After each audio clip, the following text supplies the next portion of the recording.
بسم اللہ الرحمن الرحیم۔ السلام علیکم۔ 2014 میں برسر اقتدار آنے والی بھارتیہ جنتا پارٹی، جس نے بھارت میں مسلمانوں کو رہنا دوبھر کر دیا ہے، مسلمانوں کو مذہبی فرائض ہیں ان کی ادائیگی کرنا مشکل بنا دیا گیا ہے، جو پردہ جو خواتین پر اسلام نے فرض قرار دیا گیا ہے اس کو وہاں پر نافذ کرا دی ہے، یہ کہ پردہ نہ کیا جائے، حجاب نہ کیا جائے۔ اس کے علاوہ اذان پر بھی پابندی لگا دی گئی ہے، وہاں سے لاؤڈ اسپیکر ہٹا لیے گئے ہیں، اور اس کے علاوہ کوئی ایسا موقع نہیں جاتا جب مسلمانوں کے خلاف کسی نہ کسی بہانے، چاہے وہ گائے کا ایشو ہو، گائے کا نام لے کر مسلمانوں کا قتل عام کیا جاتا ہے، کبھی کسی اور بہانے سے مسلمانوں کو تختہ مشق بنایا جاتا ہے، ان کے کاروبار تباہ کیا جاتا ہے، ان کے جان و مال کی پامالی کی جاتی ہے۔ 2014 سے یہ سلسلہ چل رہا ہے اور اس میں کمی آنے کے بجائے اضافہ ہی ہوتا جا رہا ہے، اور بھارتی حکومت خود اس کی سرپرستی کر رہی ہے، RSS کی، اور خود BJP بھی اس میں شامل ہے، اس کے رہنما بھی اس میں شامل ہیں، جو مسلمانوں کے خلاف کوئی موقع نہیں چھوڑتے جب ان کے خلاف نفرت نہ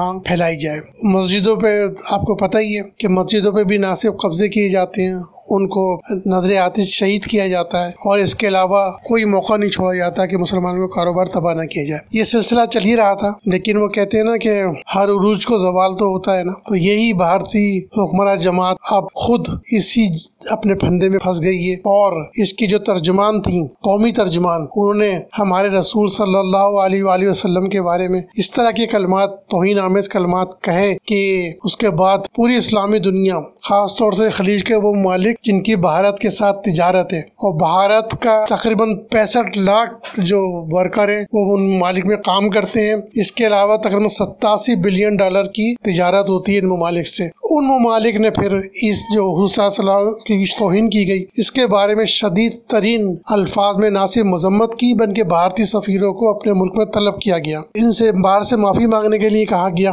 ان الفاظ کی مذمت کی گئی اور ان کے کہنے والوں کو برطرفی اور سزا دینے کا مطالبہ کیا گیا۔ اس کے بعد سے بھارت نے اب معافیاں مانگنی شروع کر دی ہیں ان ممالک سے، اور جو بھارت اپنے ملک کے اندر مسلمانوں کا جینا حرام کیا ہوا تھا، اب اس کو انہی مسلمان ممالک سے معافیاں مانگنے پڑ رہی ہیں، وضاحتیں دینا پڑ رہی ہیں کہ، اور اپنے جو ترجمان تھے ان کو برطرف بھی کرنا پڑا۔ حالانکہ جس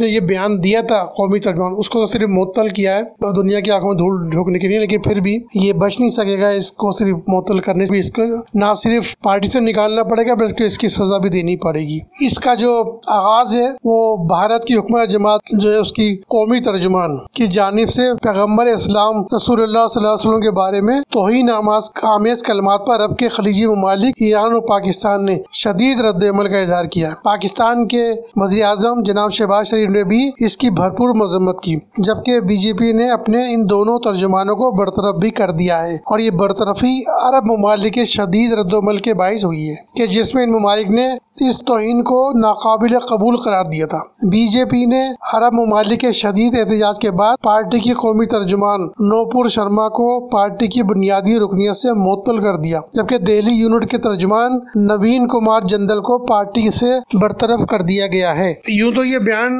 25 مئی کو ایک ویڈیو ڈیبیٹ کے دوران رسول اللہ صلی اللہ علیہ وسلم کے خلاف توہین آمیز زبان استعمال کرنے کے بارے میں تھا، جس کے خلاف بھارت میں احتجاجی مظاہرے اور نوپور شرما کے خلاف کیس بھی درج کرائے گئے۔ پاکستان میں بھی احتجاج ہوا، مگر BJP کے کان پر جوں تک نہیں رنگی، مگر جب اتوار کے دن سب سے پہلے قطر نے اس کی شدید الفاظ میں مذمت کی اور بھرپور احتجاج کیا، اور دوحہ میں بھارتی سفیر کو طلب کر کے احتجاج کیا گیا، تو BJP نے اپنے دونوں ترجمانوں کے خلاف کارروائی کی، اعلان کیا کہ وہ تمام مذاہب کا احترام کرتی ہے۔ قطر کی وزارت خارجہ نے اپنے ایک بیان میں کہا کہ مکمل طور پر ناقابل قبول ان توہین آمیز بیانات سے نہ صرف قطری عوام بلکہ دنیا بھر کے اربوں مسلمانوں کے جذبات کو شدید ٹھیس پہنچی ہے۔ قطری حکومت نے کہا کہ بھارت کو عوامی سطح پر معافی مانگنے کے ساتھ ہی ان ریمارکس کی مذمت بھی کرنا چاہیے۔ کویت، ایران اور پاکستان نے بھی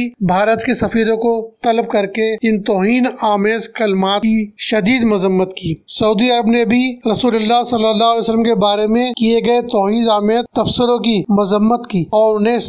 اسلاموفوبیا قرار دیا۔ وزیر اعظم پاکستان جناب شہباز شریف نے بھی ان توہین آمیز کلمات کی مذمت کرتے ہوئے کہا کہ میں ہمارے پیارے پیغمبر رسول اللہ صلی اللہ علیہ وسلم کے بارے میں بیان کی شدید ترین الفاظ میں مذمت کرتا ہوں۔ انہوں نے کہا کہ مودی کے اقتدار میں بھارت مذہبی آزادی کو ختم کر رہا ہے اور مسلمانوں سے برا رویہ رکھ رہا ہے۔ دنیا بھر کے جو اسلامی ممالک ہیں، تقریباً 15 کے قریب اسلامی ممالک نے اس پہ احتجاج کیا۔ اسلامی کانفرنس کی تنظیم OIC اس نے اس پہ بھارت کی مذمت کی، اور شاید یہ دنیا میں پہلا موقع ہے جب مسلمان عوام تو احتجاج کرتے تھے، رسول اللہ صلی اللہ علیہ وسلم کے بارے میں جو بھی توہین آمیز خاکے بنائے جاتے تھے یا کلمات کہے جاتے تھے، کارٹون بنائے جاتے تھے، یہ پہلے دفعہ ایسا ہوا ہے کہ دنیا کے ممالک نے، اتنی بڑی تعداد میں تقریباً 15 ممالک نے اس پہ شدید احتجاج کیا ہے، اور یہ بہت ہی اچھی بات ہے۔ اس طرح انشاءاللہ تعالی یہ جو توہین عالمیت، جو کلمات کہے جاتے ہیں، کارٹون بنائے جاتے ہیں، اس سے بالکل روک تھام ہوگی، اور جو ہمارے رسول صلی اللہ علیہ وسلم کے بارے میں جو بھی یہ توہین آمیز باتیں،